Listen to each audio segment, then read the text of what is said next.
este estudio. Sí, hermano. Vamos a orar. Oremos. Te agradecemos, Padre Santo y bueno, en esta hora de la noche por la vida que nos das. Te agradecemos por este hermoso día que nos has concedido de vida y al término de él y después de haber llevado nuestras actividades correspondientes al día de hoy a cabo, bajo tu bendición, Señor, en este día, en este momento de la noche nos acercamos, Señor, al trono de tu gracia, Señor, para poder recibir tu bendición a través del poder de tu palabra.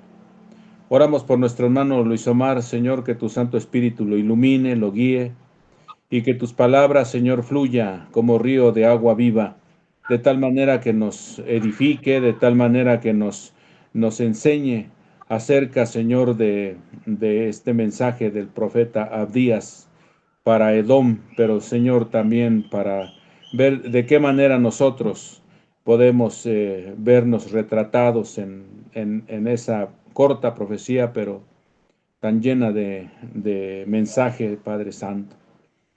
Ayúdanos pues a trabajar en nuestras vidas para que podamos ser cada día más y más conformes a la imagen de Cristo. Bendícelo pues a nuestro hermano y a todos y cada uno quienes estamos ya conectados y a quienes lo harán en un momento para que todo esto sea en gran manera bueno y Señor, tú recibas toda la honra, toda la gloria y todo el honor. En el nombre de nuestro Señor Jesucristo oramos. Amén. Amén. Amén. Bien, hermanos, hoy vamos a iniciar con otro profeta. Ya terminamos el estudio que nos estaban dando de Amós, y hoy vamos a ver la introducción de este profeta y cuál profeta es. Si alguien me puede decir a qué libro me refiero.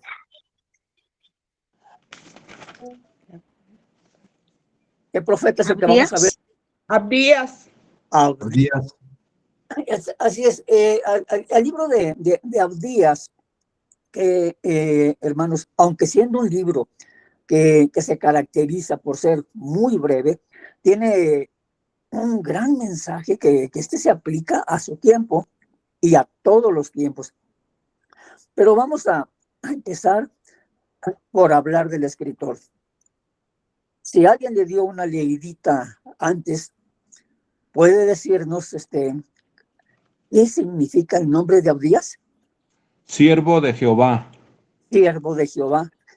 Así es, hermano. Siervo del Señor o siervo del Señor. Abdías fue uno de los profetas de los que no se sabe, hermanos, absolutamente nada, fíjense, salvo que él escribió una profecía.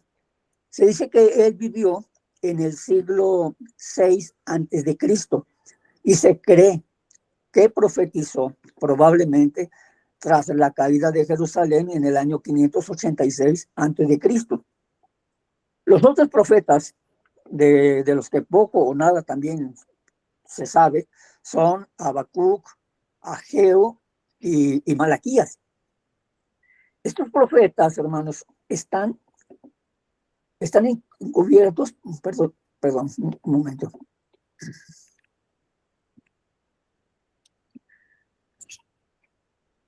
Sí, le decía que estos profetas están, pues, podríamos decir que encubiertos, vaya, por el anonimato.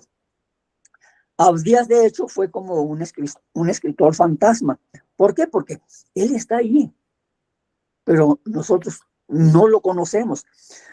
Él vivió conforme a su nombre, como un siervo del Señor. Lo que nosotros encontramos aquí en el libro de Abdías es muy parecido al caso del Evangelio de Marcos, allá en el Nuevo Testamento. ¿Por qué? ¿En qué consiste esa similitud? Mire, el Evangelio de Marcos presentó a Cristo como el siervo del Señor. De hecho, el carácter de nuestro Señor está reflejado en esas páginas. Y en el Evangelio de Marcos, nosotros podemos notar que pues, no existe ninguna genealogía. ¿Por qué? Porque los datos de una genealogía, es decir, de sus antecedentes familiares, De hecho, no son necesarios al exponer la vida de un siervo. Por eso el Evangelio de Marcos, el Evangelio de Marcos, que tiene la peculiaridad, hermanos, permítanme traigo un problema aquí.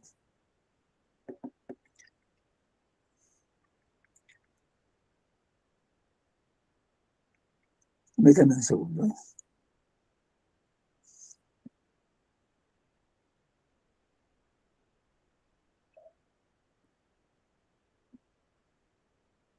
Sí, les decía que ya, por eso el Evangelio de Marcos es el Evangelio de la acción intensa del siervo divino.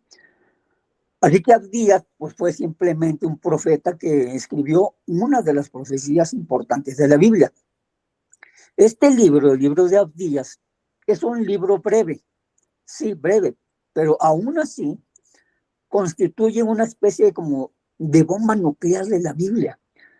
A pesar de que haber sido reducido en extensión, porque sabemos que se compone únicamente de un solo capítulo, contiene un mensaje mucho, muy potente.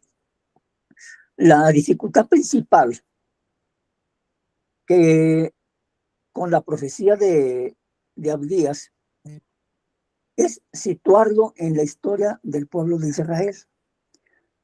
Hay quienes han sugerido una fecha tan temprana como el año 887 antes de Cristo, que esto ubicaría a este profeta en la época del reinado de la sanguinaria Atalía, como nosotros podemos leerlo allá en el segundo libro de Reyes, en el capítulo 8, en los versículos del 16 al 26. Hay otros que sitúan a Abdías durante el reinado de Josafat. Y aquí nosotros tendríamos que referirnos al libro de Crónicas, allá en el capítulo 17, en el versículo 7. Aunque su nombre aparece en este último pasaje, ahí en Crónicas, tenemos que considerar que su nombre pues, era un nombre muy común en esa época, en esos días. Por tanto, esta última cita que hace aquí Crónicas, pues probablemente no se refería al mismo Abdías del que nosotros estamos hablando. También pasa que hay quien mencionó la fecha del año 587 a.C., lo que sugiere que Abdías fue probablemente contemporáneo entonces de Jeremías. Y esta idea, fíjese, esta idea giró alrededor de las palabras que nosotros encontramos en el versículo 11 de este libro. Hermano Ricardo, ¿qué dice el versículo 11? De favor. Sí, sí. El versículo 11 dice la palabra de Dios: el día que estando tú delante, llevaban extraños cautivos su ejército, y extraños entraban por sus puertas, y echaban suerte sobre Jerusalén, tú también eras como uno de ellos. Gracias, hermano. Estas palabras, hermanos, fueron escritas como una profecía. ¿Por qué? Porque describían hechos antes de que estos ocurrieran o constituyeran un registro histórico de lo que efectivamente sucedió. La interpretación natural es aceptar esta declaración como historia antes que como una profecía, lo que entonces situaría la fecha de la profecía más o menos allá en el año 587 antes de Cristo. Después de que esto sería después del cautiverio de los israelitas en Babilonia y durante el ministerio del profeta Jeremías. Entonces, el pequeño pueblo de Edom fue el tema de esta breve profecía. De hecho, el versículo 6 podría ser considerado el versículo clave, que dice: como fueron saqueadas las cosas de Esaú, sus tesoros escondidos fueron buscados. Hermanos, vamos a hacer un breve bosquejo general que divide este libro en dos partes. Y es la siguiente. Tengamos en cuenta que esta obra solo tiene un capítulo, como decimos. En la primera parte, que abarca los primeros 16 versículos, el tema es Edom y su destrucción. Aquí tenemos la acusación contra Edom, entre los versículos 1 y 9. Más adelante se nos habla del crimen que Edom, el crimen de este Edom, entre los versículos del 10 al 14. Más adelante se nos describe la catástrofe que sobrevino a Edom en los versículos 15 y 16.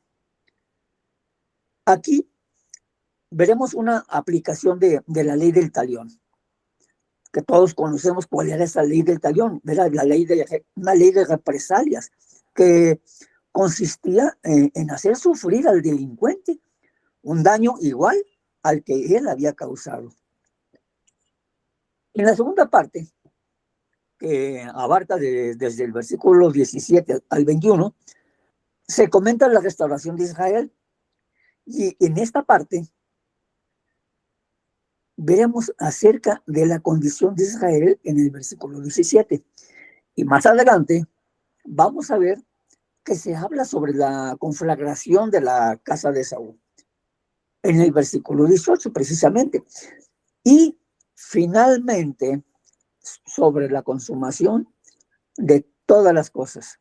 Esto es entre los versículos del 19 al 21. Entonces, el tema resumido viene en la frase del versículo 21, en su segunda parte, cuando dice, y el reino será del Señor. Con estos títulos tenemos, hermanos, un breve bosquejo que nos resume los temas de este libro. Ahora, hermanos, entremos a considerar más directamente el contenido de esto. Al ser este libro más breve, el más breve de todo el Antiguo Testamento, por su extensión solamente de 21 versículos, hay quienes piensan que pues, realmente pues, no vale la pena leerlo. Y que, que sí se quitara de la Biblia, dice. Hay quienes piensan que pues, no se notaría, que no tiene una relevante importancia. Sin embargo, la brevedad del mensaje de esta obra, hermanos, no la hace menos importante, créanme. Como los otros llamados profetas menores, el mensaje de este libro es primordial y es conmovedor. Es un mensaje válido para todos los tiempos. Y este mensaje puede ser dirigido a la época en que estamos nosotros viviendo. La primera de las dos partes que consta es la destrucción de Edom. Ninguno de los llamados profetas menores son como, podríamos llamarle como volcanes que se hayan extinguido, vaya, sino más bien estos, pues de hecho representan una acción diferente. La profecía de Abdías constituyó un juicio devastador contra el pequeño reino de Edom. En estas partes que lo estamos haciendo, fíjese que aquí, en esta primera de las dos partes, hay una subdivisión que abarca desde el versículo 1 hasta el versículo 9. Vamos a leer únicamente el versículo 1.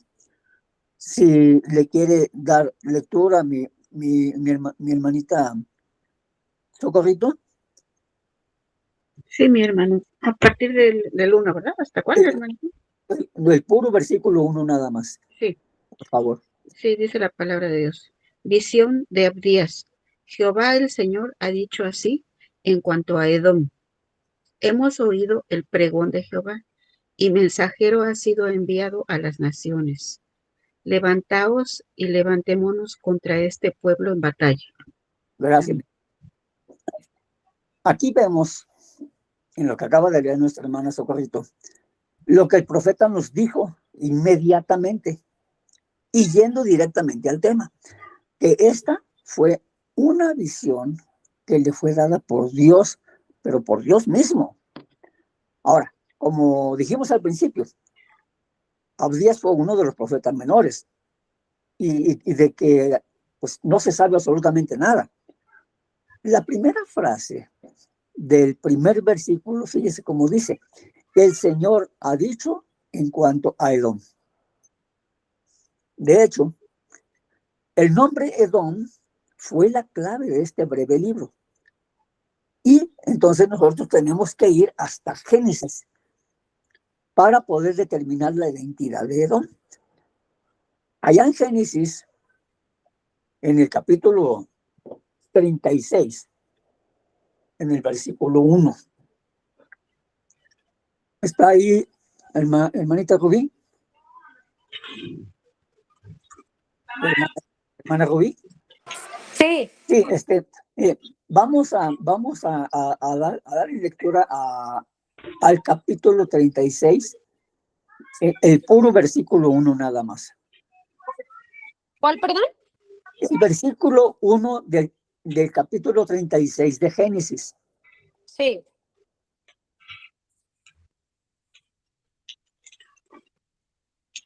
Dice la palabra de Dios. Sí. Estas son las generaciones de Esaú, es decir, Edom. Gracias. Amén. Tú misma, hermana. ¿Sí? Leamos ahora otra declaración en los versículos 8 y 9 de este mismo capítulo 36, por favor. Claro. El 8 dice, Esaú habitó en la región montañosa de Seir. Esaú es Edom. Estas son las generaciones de Esaú, padre de los edomitas, en la región montañosa de Seir. Gracias, hermana. Este es el registro histórico que se repite 3 veces. Aunque podríamos asegurar que cuando Moisés escribió estas palabras, él no lo sabía. Pero el Espíritu de Dios sí sabía que este hecho necesitaba ser enfatizado, de que Esaú era Edom y Edom era Esaú. Los edomitas fueron descendientes de Esaú, así como los israelitas fueron descendientes de Jacob, hermano de Esaú. Todos conocemos la historia de Esaú, que fue la de los 2 hermanos mellizos, Jacob y Esaú, que eran hijos de Isaac y de Rebeca. Sabemos, hermanos, que no eran mellizos idénticos y que sus personalidades eran opuestas.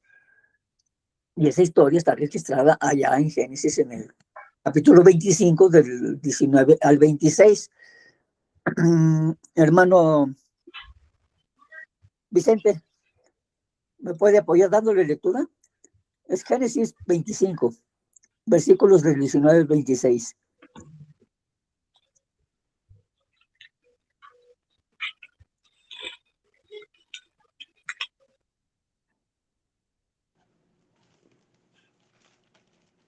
Bueno, 19 al 26. sí, del capítulo 25, por favor. Estos son los descendientes de Isaac, hijo de Abraham. Abraham engendró a Isaac. Y era Isaac de 40 años cuando tomó por mujer a Rebeca, hija de Betuel arameo, de Padán Aram, hermana de Labán arameo. Y oró Isaac a Jehová por su mujer que era estéril, y lo aceptó Jehová, y concibió Rebeca su mujer. Y los hijos luchaban dentro de ella, y dijo, si es así, ¿para qué vivo yo? Y fue a consultar a Jehová. Y le respondió Jehová, 2 naciones hay en tu seno, y 2 pueblos serán divididos desde tus entrañas. El un pueblo será más fuerte que el otro pueblo, y el mayor servirá al menor. Cuando se cumplieron sus días para dar a luz, he aquí había gemelos en su vientre. Y salió el primero rubio, y era todo velludo como una pelliza, y llamaron su nombre Esaú. Hasta ahí o al 26 también. 26. Después salió su hermano trabada su mano al calcañar de Esaú y fue llamado su nombre Jacob. Era Isaac de edad de 60 años cuando ella los dio a luz. Jacob quiere decir el que toma por el calcañar o el que suplanta.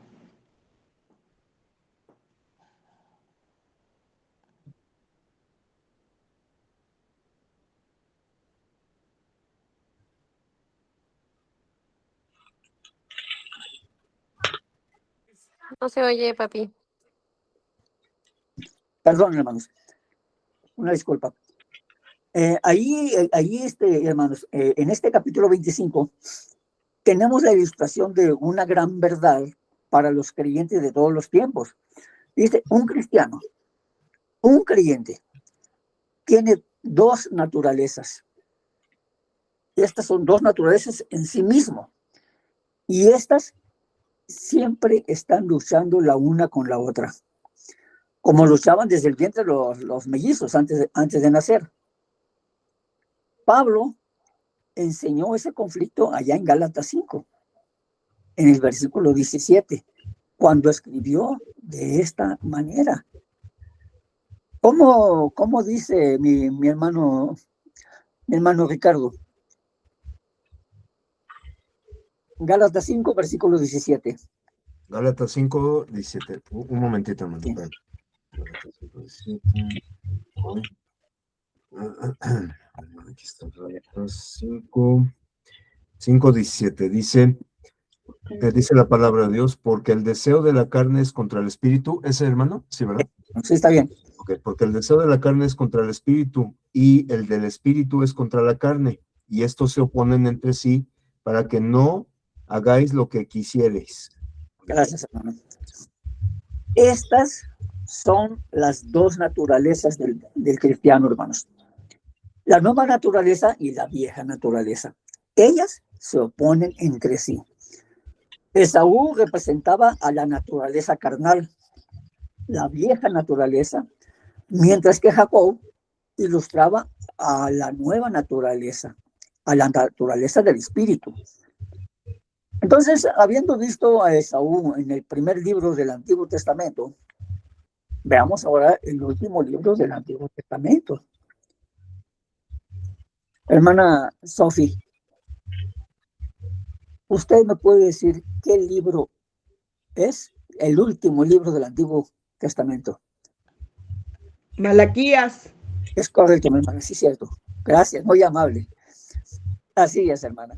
Aquí en este libro del profeta Malaquías vamos a leer unas palabras que pues pueden parecernos algo extrañas. Y yo le quiero a usted misma, hermana, le quiero pedir si le da lectura precisamente allí en el capítulo 1, en los versículos 2 y 3 del libro de Malaquías.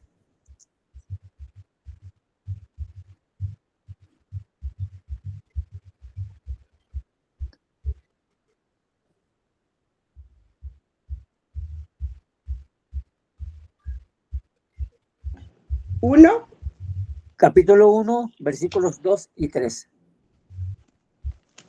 Dice, profecía, palabra de Jehová contra Israel, por medio de Malaquías. Yo he amado, dice Jehová, pero vosotros dijiste, ¿en qué nos amaste? ¿No eres Esaú hermano de Jacob? Dice Jehová, sin embargo amé a Jacob, y Esaú aborrecí. Convertí sus montes en desolación y abandoné su heredad a los chacales del desierto. Gracias, hermana. Fue raro que Dios dijera que amó a Jacob y aborreció a Esaú. Lo que le da importancia a este pequeño libro de Abdías, hermanos, es que es el único lugar, el único, en la palabra de Dios donde nosotros vamos a encontrar una explicación de por qué Dios aborreció a Esaú. Y, hermanos, con esta introducción que nosotros estamos viendo ahorita, para poder tener un panorama más completo de este libro de Abdías. Y con este pequeño bosquejo, entonces vamos a poder dar una idea clara del mensaje de este libro, que aunque siendo solamente un solo capítulo, hermanos, aunque seas uno solo, yo les sugiero que lo lean y que la próxima semana, que nosotros lo veamos y lo desmenucemos detenidamente, vamos a tener un panorama más completo. Esto fue una introducción únicamente. Entonces, yo quiero saber si con esta introducción que nosotros hemos tenido ahorita, ¿hay alguna pregunta o tienen alguna duda al respecto? Adelante, mi hermano Ricardo. Sí, hermanito, sí, precisamente como es un libro pequeño, hermano, pero es de gran profundidad precisamente como bien lo dice, hermano, de que es la destrucción de Edom. Yo estuve viendo, hermano, con un predicador de la Iglesia de Cristo, creo que en Estados Unidos, en Chicago. Estuve viendo, hermano, un dato muy interesante y no sé, me despejó algo. Donde está la zona de Jerusalén, y ya ve que están los palestinos y obviamente los israelitas, bueno, los judíos y todo eso, ¿no? Entonces, yo pensé que los palestinos eran descendientes de los filisteos. Pero este hermano comentó y dije, bueno, puede ser, igual que a lo mejor estoy equivocado, pero yo lo que vi o lo que oí de este hermano es de que los palestinos no son filisteos, sino edomitas. Dice, y hay que trasladarnos al libro que estamos viendo, vamos a estudiar de Abdías, del hermano de Jacob, que era Esaú. Y Esaú ya ve que pues su descendencia son los edomitas. Sí. Entonces, dicen que los palestinos no son filisteos, sino edomitas. Y obviamente los edomitas, pues, se parecían mucho a los filisteos, que, o sea, son los que van en contra de Dios. Eso se me hizo un dato un poco interesante que quería pues, compartirlo de lo que yo oí. Digo, bueno, pues sí puede ser. Gracias, mi hermano. Fíjate que sí, de hecho, cuando empecemos a desmenuzar este libro, en la próxima semana, vamos a ir dándonos cuenta de qué manera se va desarrollando para hacernos ver todo y nos va describiendo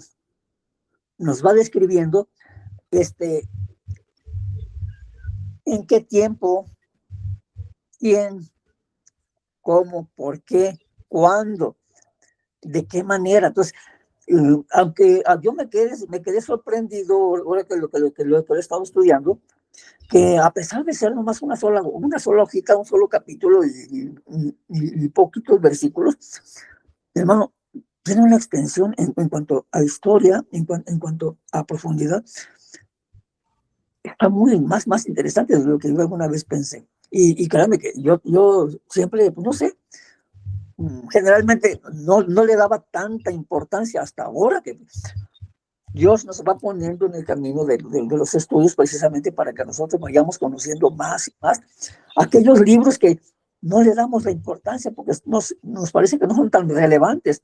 Y cuando los empezamos a estudiar, nos damos cuenta de que, caray, no era lo que yo creía, caray, no era como yo pensaba, caray, pues de aquí puedo sacar material para esto que está en el Nuevo Testamento. Entonces, esto es bastante interesante. Adelante, mi hermano Martín. Sí, hermano, justamente quería comentar algo sobre el pasaje que leyó nuestra hermana Sofía allí en Malaquías. Ajá. Malaquías. Malaquías. Que muchas veces la palabra aborrecí, nosotros estamos acostumbrados a odio, ¿no? O a desprecio. En el contexto bíblico muchas veces no se refiere necesariamente a este significado, sino como que amar menos, ¿no? O bien que está siendo rechazado para un propósito, que es justamente lo que aquí están mostrando, ¿no? Jacob, recordemos que este libro de Malaquías se escribió después y están hablando precisamente de la descendencia, ¿no? Tanto de Jacob, representando a Israel, y a Esaú, representando a Edom. Y pues precisamente por eso viene esta frase, ¿no? De aborrecí a Esaú, porque está justamente hablando de todos los pecados y todo lo que está representando el pueblo de Edom en ese entonces. Más que nada eso, hermano. No sé si spoileé o algo así, pero... No, al contrario, está bien, te agradezco el comentario, hermano, y está bastante bien, muy amable de tu parte. De hecho, cuando veamos el primer estudio de la próxima semana, nos vamos a dar cuenta dónde vivían. Es increíble, dónde vivían los edomitas, y ellos se sentían muy orgullosos del lugar donde vivían, porque se sentían demasiado protegidos. Es impresionante el lugar, y ese lugar existe, y ese lugar lo podemos ver ahí en Facebook, inclusive. Y esto lo voy a dejar para la próxima semana para que lo veamos. Y el lugar es impresionante, de veras. Entonces, no sé si tengan algún otro comentario. Hermana Rubí, adelante. Sí, pues gracias por esta introducción, creo que fue bastante clara. Yo estaba leyendo que este libro fue escrito como un canto fúnebre por pues toda la fatalidad que hay en él. Y además, a mí me llama la atención que creo que como aplicación a nuestras vidas, podríamos ver cómo es la justicia del Señor, ¿no? Que para el Señor no se le escapa nada y que pues eso tiene que ser también un consuelo a nuestras vidas, que a veces pues tenemos ese deseo a lo mejor de tomar esa justicia, entre comillas, ¿no? Por nuestras manos, y saber que confiar en la justicia del Señor, que pues nadie es intocable, ¿no? Este pueblo de Edom se creía pues intocable y creía que no le iba a pasar nada por haber hecho lo que hicieron en contra del pueblo de Judá, pero pues vemos cómo el Señor pues se encarga de la justicia. Así es. Gracias. No, gracias por sus comentarios.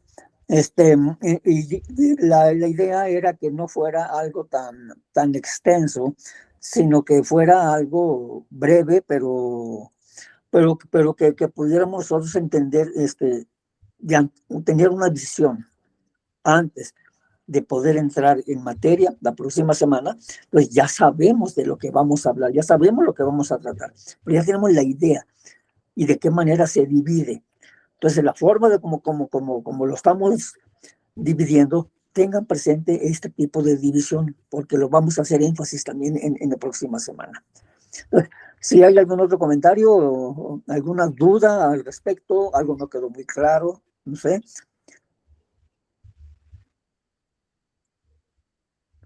Si es todo, hermanos, entonces vamos a dar por concluido. Fue breve, como les dije, por lo mismo, porque el capítulo es uno solo. La introducción que estamos haciendo, obviamente, es breve para no extenderse en todo, para dejar margen para explicar los versículos de este capítulo la próxima semana. Entonces, si mi hermano Martín, ¿quieres apoyar con una oración para darle gracias a Dios por habernos guiado en este estudio? Darle gracias a Dios por nuestros hermanos que tuvieron a bien agendar este tiempo para Dios. Que Dios les bendiga a todos y cada uno de ustedes, mis hermanos, por este tiempo que apartan para el Señor. Y hermano Martín, si me gustas apoyar. Claro que sí, hermanos. Acompáñenme a orar, por favor. Bendito y amado Padre Celestial, amado Señor, Creador del cielo y de la tierra. Hoy queremos darte gracias, Padre, por este momento que nos permites estar aquí reunidos como tu iglesia para poder escudriñar el mensaje, Señor, que tú tienes para nosotros. Gracias, amado Señor, por la disposición, por ese compromiso, Padre, de tu Hijo Luis Omar, y por guiarlo, Señor, para poder compartir el mensaje del día de hoy. Muchas gracias, amado Padre, por permitirnos estar ante tu presencia, por permitirnos, Señor, recibir este mensaje, pero sobre todo, Señor, te pedimos que permitas que podamos entenderlo, pero sobre todo aplicarlo en nuestra vida diaria, Señor, para que podamos ser ese reflejo de nuestro amado Señor Jesús. Amado Padre, te pedimos por cada uno de los hermanos aquí reunidos y también te pedimos por los hermanos que por diversas situaciones no pueden conectarse, Señor, para que estés con ellos, abras su corazón, abras su mente y pongas todos los medios necesarios, Señor, para que puedan estar también reunidos con nosotros, sus hermanos. Gracias, Padre, te damos, no porque seamos merecedores, sino porque lo hacemos a través de nuestro amado Señor Jesucristo. Amén. Amén. Amén. Amén. Gracias, hermano. Gusto Amén. Muchas gracias. Buenas noches. Buenas noches, hermanitos. Que Dios les Buenas bendiga. Gracias. Buenas noches. Buenas noches. God bless you. Good night. God bless you. Gracias. Bye.